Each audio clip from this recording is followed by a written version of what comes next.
Sachez que comme un être humain, l'OHADA est né, comme un être humain, l'OHADA a grandi. Et il était donc question de réfléchir 30 ans après, est-ce que les objectifs qui étaient assignés à l'entame, à la signature du traité de Cordoue ont été atteints ou il faudrait réfléchir sur une réforme. Et bien cette réforme est appelée de tous nos jours. Sachez que par rapport aux différents actes uniformes, il y en a quelques-uns qui ont été révisés. Pour votre gouverneur en RDC, nous avons avant-hier procédé à la signature par le Conseil des ministres des États membres de l'OHADA à la signature du traité qui modifie, à la signature de l'acte uniforme, qui porte sur les procédures simplifiées de recouvrement et d'exécution. C'est une avancée majeure que nous saluons. Nous pouvons donc dire que ces assises étaient à point nommé, surtout que la RDC a été le dernier pays à adhérer à l'OHADA, le 17e État. Et donc c'est tout à son sens que ces assises se tiennent ici à Kinshasa. Sachez, madame, qu'il y a plusieurs recommandations, notamment pour ce qui concerne, par exemple, la pénalisation de certaines préventions, pour ce qui concerne certaines dirigeants d'entreprise. Tout à l'heure, je pense, pendant le dernier panel qui a porté sur le risque pays et l'attractivité des opérateurs économiques de la zone OHADA, bon nombre de mesures, de recommandations ont été faites, notamment celles qui portent aussi sur la mise en place d'un KPI, un secteur d'indicateurs pour le guichet de création d'entreprises à Kinshasa, par exemple. Il y a beaucoup de gens qui n'ont pas compris. De manière simple, ce qu'il faudrait comprendre avec l'OHADA, c'est qu'il s'agit d'une volonté de participer à une intégration économique par rapport aux différents États en Afrique. De manière simple, il s'agit des Africains eux-mêmes qui ont réfléchi pour trouver une solution au problème des Africains pour ce qui concerne le développement des affaires, pour ne pas dire le développement du secteur économique dans son ensemble.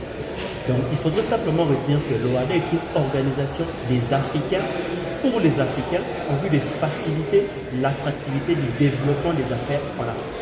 Alors, j'ai assisté à ces colloques du début jusqu'à la fin, jusqu'à ce jour.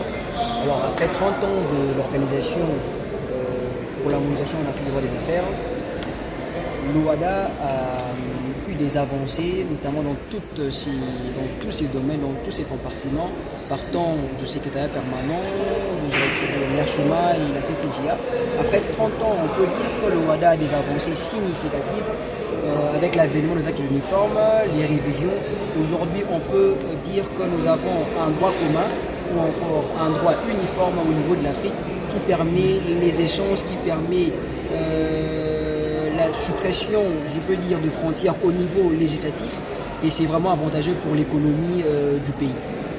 Oui, l'OHADA a vraiment l'impact positif en droit congolais, du fait qu'aujourd'hui, la question du droit commercial congolais, du droit des sociétés, du droit de transport, du droit de sociétés coopératives, du droit même de la médiation, est géré principalement par les actes uniformes, c'est-à-dire que les actes pris par les autorités qui siègent au Conseil des ministres de l'OHADA. Donc, la majeure partie des matières qui sont réglementées en RDC est principalement gérée ou encore organisée par le règle de l'OHADA. Donc l'OHADA prend vraiment place dans la législation et dans la pratique du droit congolais. Comme toute organisation dirigée par des humains, il ne manque pas de failles.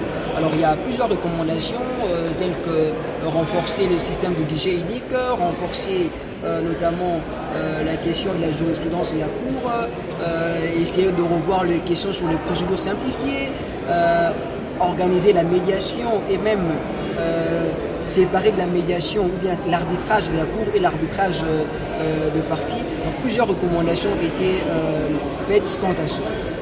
Par rapport à ça, aujourd'hui, nous savons que la comptabilité publique gérée par les entreprises publiques de l'État connaît quelques failles, mais nous avons vu aussi la comptabilité du droit OHADA réglé par un acte uniforme est plus souple.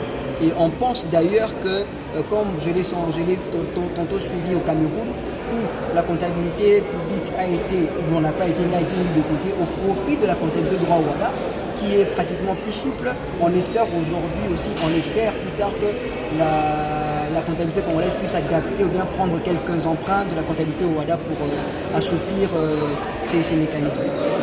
On a passé au peigne fin les difficultés, on a passé au peigne fin tout ce qui est proposition afin que notre organisation commune qui est l'OHADA puisse avancer et avoir un avenir meilleur.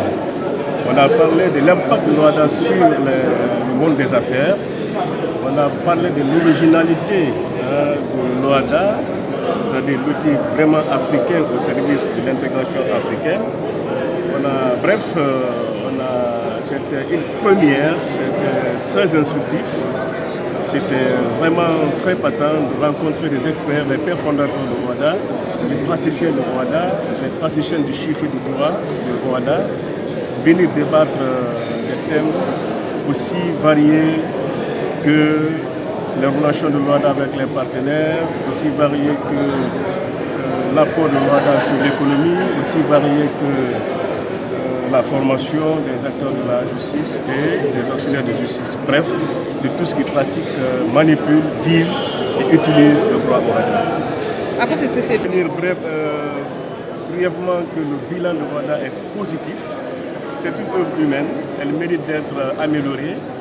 Mais ce qui est important, c'est qu'une organisation aussi continentale qui s'occupe du monde des affaires, qui s'occupe de l'économie, qui s'occupe d'un domaine aussi vaste que la vie des pays, des États, a pu résister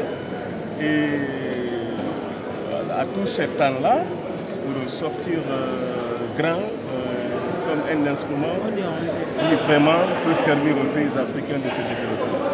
Merci beaucoup. Parce que c'est un système de droit qui est reconnu aux côtés des autres systèmes.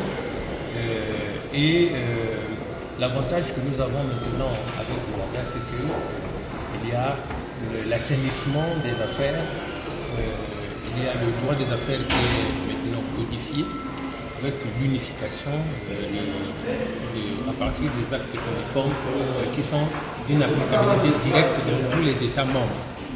L'OHADA a aussi permis de booster les affaires. Donc avec l'OHADA, il y a une amélioration donc, des affaires dans les 17 pays et un accroissement des investissements directs des États, un investissement direct des étrangers dans les différents pays de l'OHADA.